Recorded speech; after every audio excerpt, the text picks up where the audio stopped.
Hello friends, welcome back to my channel Reshmi's food corner. कैसे हैं आप सब। आज हम बाउंटी बार बनाएंगे जो खाने में बहुत ज़्यादा टेस्टी होती है, साथ ही साथ बनाने में बहुत ही ज़्यादा आसान भी होती है।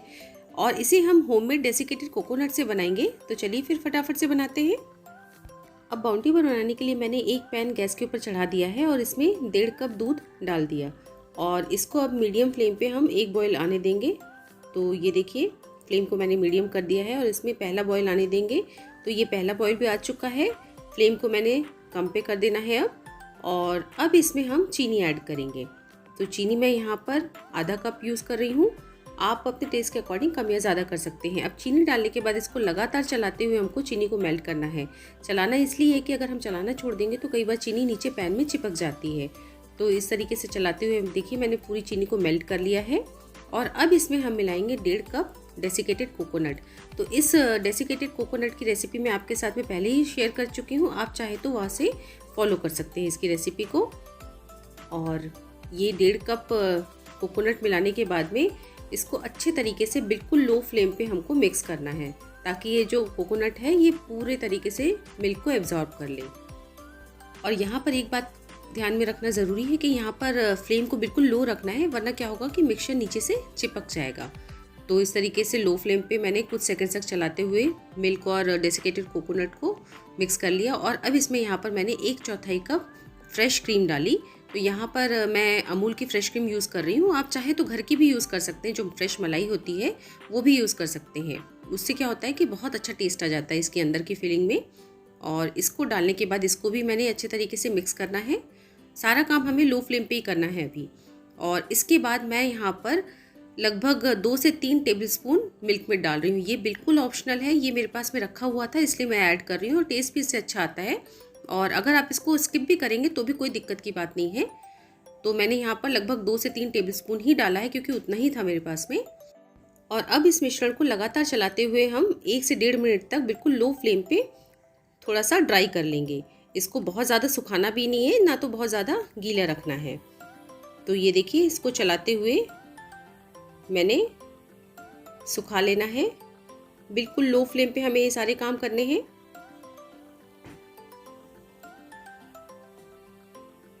तो ये देखिए, अभी मैंने गैस को बंद कर दिया है। हमारा इस तरीके से मिश्रण ड्राई हो चुका है।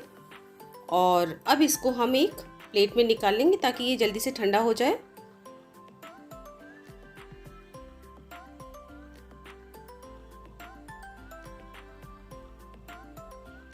तो अब मैंने इसे कुछ मिनट्स के लिए 15 से 20 मिनट के लिए ठंडा होने के लिए रख देना है।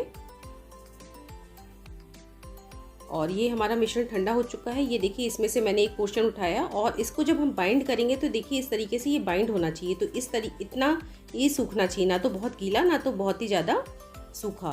तो इसमें से एक पोर्शन उठा के मैंने इस तरीके से लंबा लंबा इसको बाइंड करना है। और बिल्कुल बाउंटी बार के शेप में जो अंदर की फिलिंग होती है उस शेप में इसको लेके आना है। इस तरीके से प्रेस करते हुए, बहुत आसान है।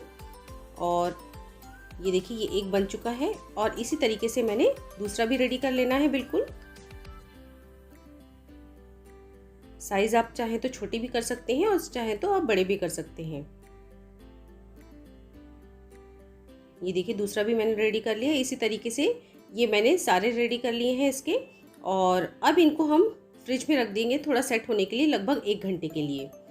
और तब तक हम यहाँ पे जो मिल्क चॉकलेट है उसको कट कर लेते हैं।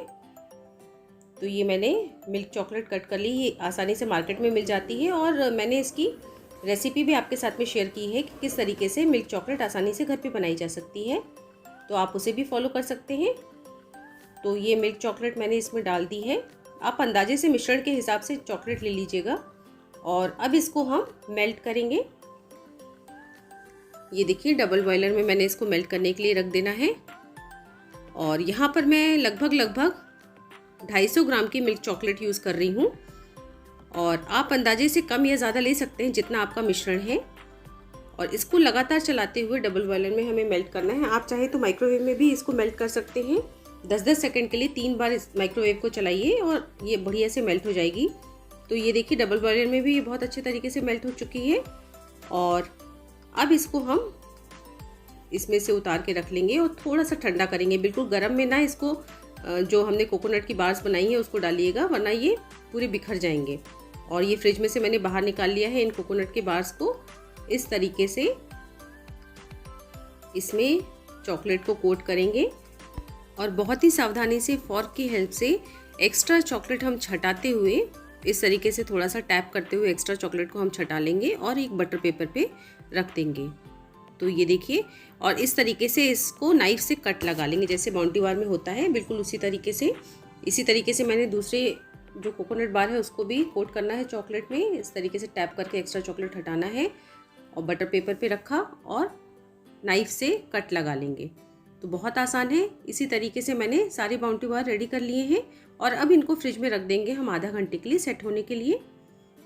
तो आधे घंटे बाद इनको मैंने बाहर निकाला और ये देखिए कितनी बढ़िया हमारी बाउंटी बार बनके तैयार हो चुकी हैं। मार्केट की तरह, बल्कि मैं कहूँगी कि मार्केट से भी अच्छी, क्योंकि इसमें हमने सारी प्योर चीज़ें मिलाई हैं। बिल्कुल घर में ही डेसिकेटेड कोकोनट भी बनाया था और ये देखिए अंदर की फिलिंग भी बहुत ही बढ़िया बनी है। तो बहुत ही आसान रेसिपी है, बहुत अच्छे तरीके से आप इसको बना सकते हैं बच्चों के लिए। बच्चों की बर्थडे पार्टीज़ वगैरह अरेंज कर रहे हैं या घर में कोई पार्टी अरेंज कर रहे हैं।